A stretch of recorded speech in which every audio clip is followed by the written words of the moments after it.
this is what you are giving. You are giving this operation, right? So the first person operation, the second person is equal to the first person plus the second person plus 10, right? So don't say what I personally do is that I don't go with x operation y. So maybe sometimes the variables may change. So what I do is that I say the first person and the second person.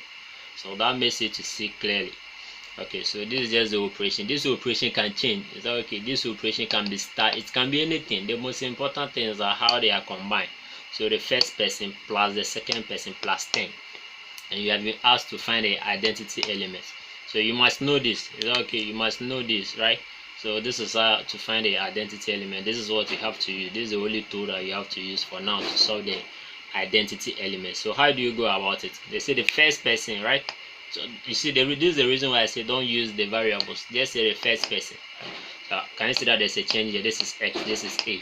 So say the first person operation, the second person, that's the identity here, is equal to a. That is the same person. So this person operation, the identity, is equal to the same person. You can see that here I have a, here I have a.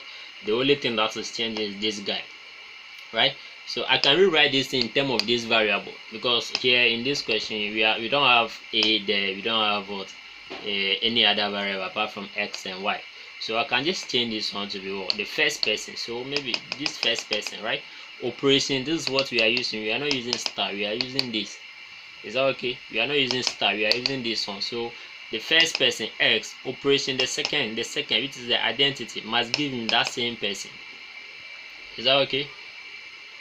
So if you haven't watched that video, make sure that you watch that video, right? So the summary to that is the first person, this first person. So based on the operation that we are using, operation the identity, we use it to represent the identity. Operation the identity must be equal to that same person, right?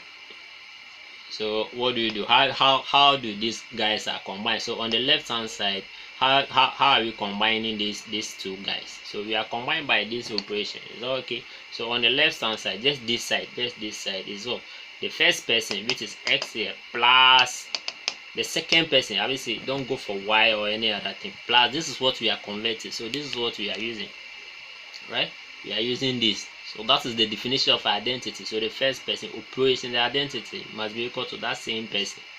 So how are we combining this? We are combining this guy by the first person plus the second person, which is the e, plus 10 based on the definition, right? Based on this definition.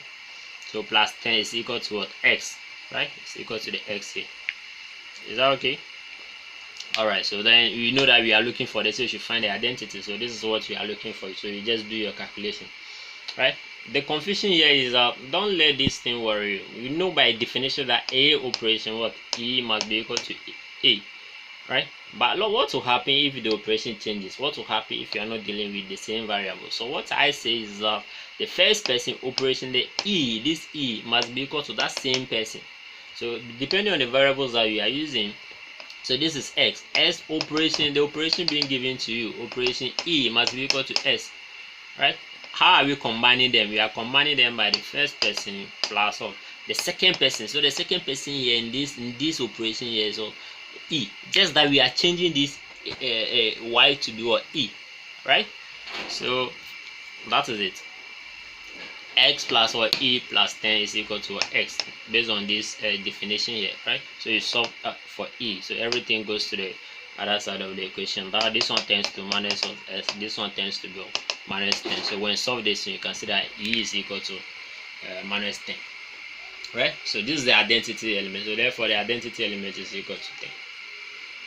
Is that okay? All right, perfect. Now the second part says that I should find the inverse of 3, right? So inverse of 3 and what? I think minus 5 under the operation. So I'll solve this one and leave the minus 5 for you guys to try. Now they say the inverse of what? 3. What do you know? What do you know? We know that this is what we use to find the inverse, right?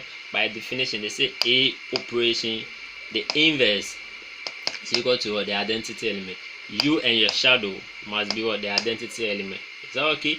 So now look at all. This is the definition being given to you. Is that okay? So what I say here is that the first person and your shadow must be equal to the identity, right? So this thing is the subject to change, and the operation as well. So this operation can be changed by anything. Is that okay?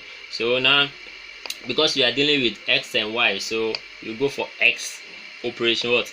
The s inverse. Look at this, a operation a inverse. The variables are not changing, they are the same. A inverse, so x s inverse, right? So this is what we have been given in the question, and this is the operation. We are not giving the operation star, but rather we are giving the operation of delta. Is that okay? So x operation what? X inverse is equal to the identity. I'm just replacing this from what we know, the general, right? So x operation what? X inverse is equal to what? E. Is that okay? Once again, how are these two guys being combined? They are combined by the operation. It says that the first person, which is s, plus what? The second person, which is the x inverse, plus 10. That is what they have been given to us, right? Look at this. Right, this is what we are using. So the first person operation, the second person, so that will be equal to the first person plus the second person plus 10. That is exactly what we are doing here, right? So from this person, the first person, which is x, plus what? The s inverse plus 10 is equal to what? The identity. So what is the identity? So the identity is what we've already solved. That is what? Minus 10, right? So here you know what we are looking for. We are looking for the x inverse. But look at something. Where is this x coming from? The x and the s inverse. So the x here is what? The value that they say you should find its inverse. Let's say this is the body that they say you should find its shadow. Is that okay? So this is the body. So this is the body here, which is the x. So we are looking for the x inverse. So you must know two things, right? So the x inverse is what we are looking for, and then the x here is what they say you should find its shadow. Of course, you must know the body before you determine the shadow, right? So the body here is what? 3, being given in the question, right? So this is inverse of 3, so the shadow of 3. So this is the 3 here plus or the x inverse, which we don't know, we are looking for, plus 10 based on the definition is equal to minus 10. So you have to solve for the x inverse. So after solving for the x inverse, we can see that x inverse is equal to minus 23, right? So the inverse of 3 under the operations of minus 23, right? So that is how simple you tackle this question. Don't let the variables deceive you, right? Just change it to something different, like the first person, second person in my scenario. Is that okay? So if you still have a question, just comment down below.